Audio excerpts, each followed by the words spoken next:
Are there any more questions from the audience? Yeah, I have a question. Are we on candid camera? Excuse me? I mean, is this a joke? 300 million people in America, and this is our only hope? The people who want our vote? Okay, someone take his microphone. No, I'm gonna say this. Get off me. Someone needs to address the elephant in the room and the donkey. So excuse my definite lack of political correctness and etiquette, but there's a reason more people vote for the American Idol than the American president. Rest in peace, Robin Williams, you were right.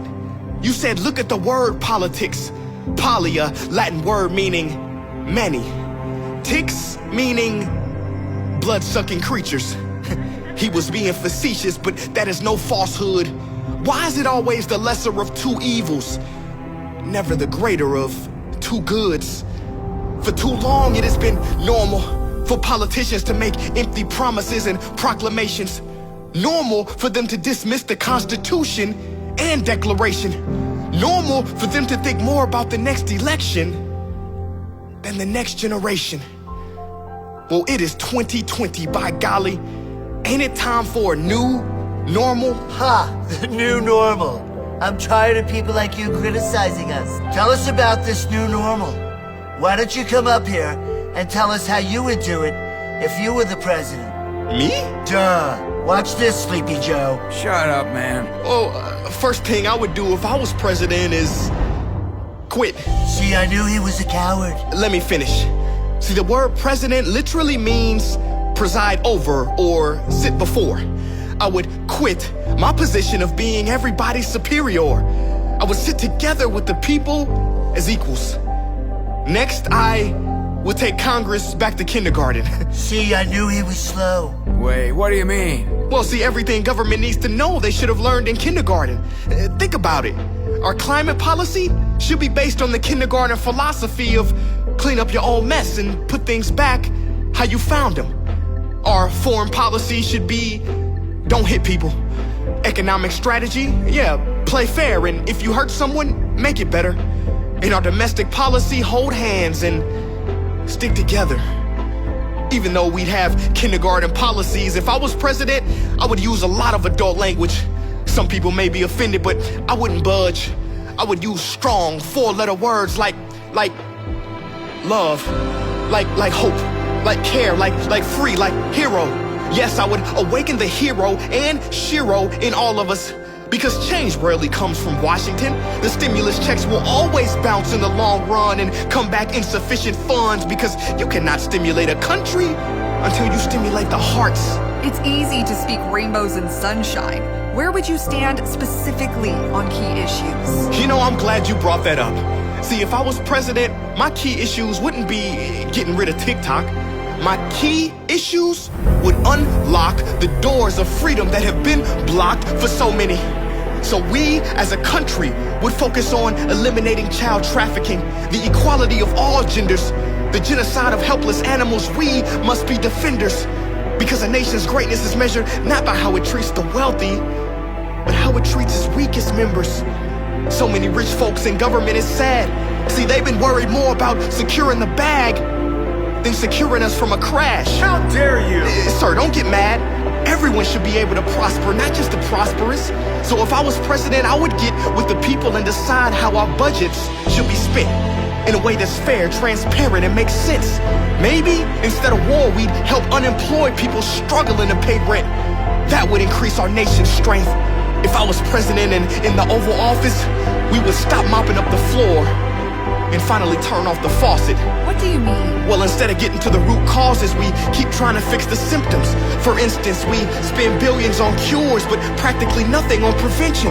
You guys talk about healthcare, but refuse to mention the broken food system. Dudes, listen, COVID wouldn't have killed so easily and with such frequency had we not had the pre-existing epidemic of obesity. What's the reasoning 21 ingredients are in this McDonald's fry? Don't you see our fast food has given us short lives? Guys, do you even care? Or maybe you're not aware that children born in the year 2000 will be the first generation with a shorter lifespan than their parents.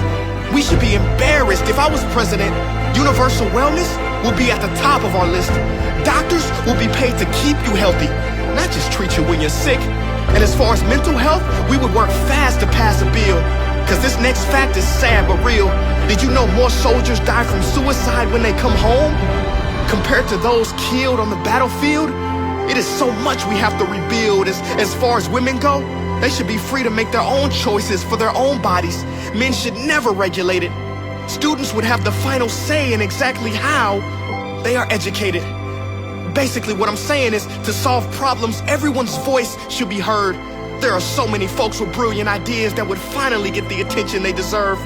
Because the strongest nation in the world will never be the US, will never be Russia or anywhere in Asia.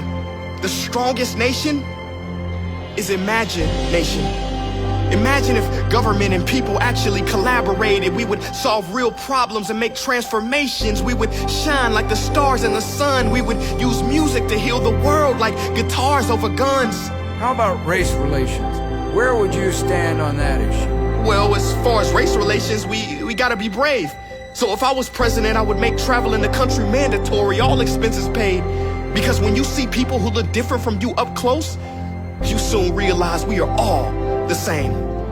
Also, I would tell my white brothers and sisters to wake up and heal the past injustices carried out by their ancestors. That's it, Nani. And the current ones.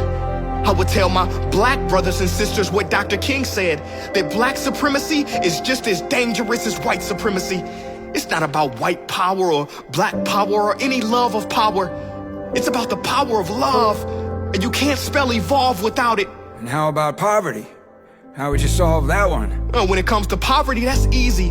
$200 billion worth of food thrown away each year. Instead of trash cans, put it into the empty stomachs of the needy. Stop being greedy. Everyone has a right to be fed. In the US, there are 5 empty homes for each person without one.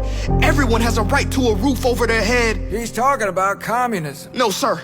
I ain't talking about communism or socialism. I'm talking about humanism. My inspiration is not Karl Marx, it is the human heart. Plus, don't you call yourselves Christian? Well, at the end of your life, you will stand in front of God. He won't care if you won some high office. Believe me, he will say, yeah, congratulations. But when I was hungry, you didn't feed me. When I was naked, you didn't clothe me. I had no house and you gave me no shelter. Guys, have we forgotten about our sisters and brothers? I mean, the meaning of life is to take care of each other. Yo, which camera is on me? This one? Look, America. My ancestors came to this country on slave ships.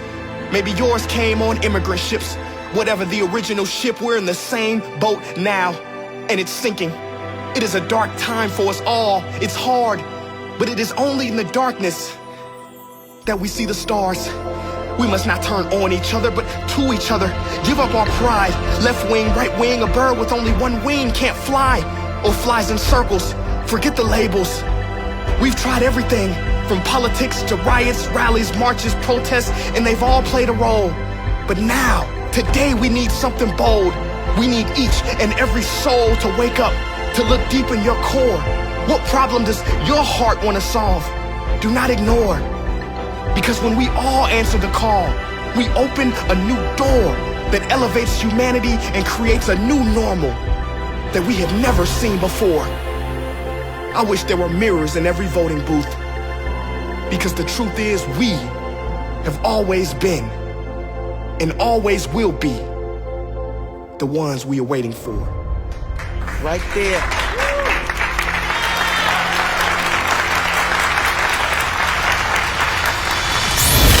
Guys, listen, don't click off yet. I want to say this.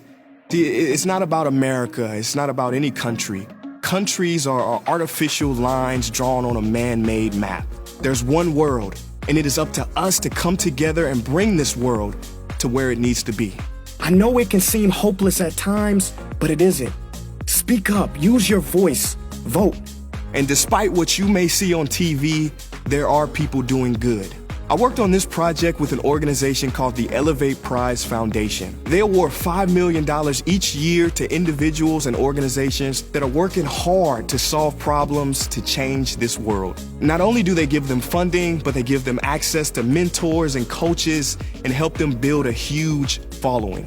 This year, they have selected 10 winners. They are amazing people, amazing heroes, and I want you to check them out. You can make a difference by supporting their work, following their journey, and sharing what they are doing in this world.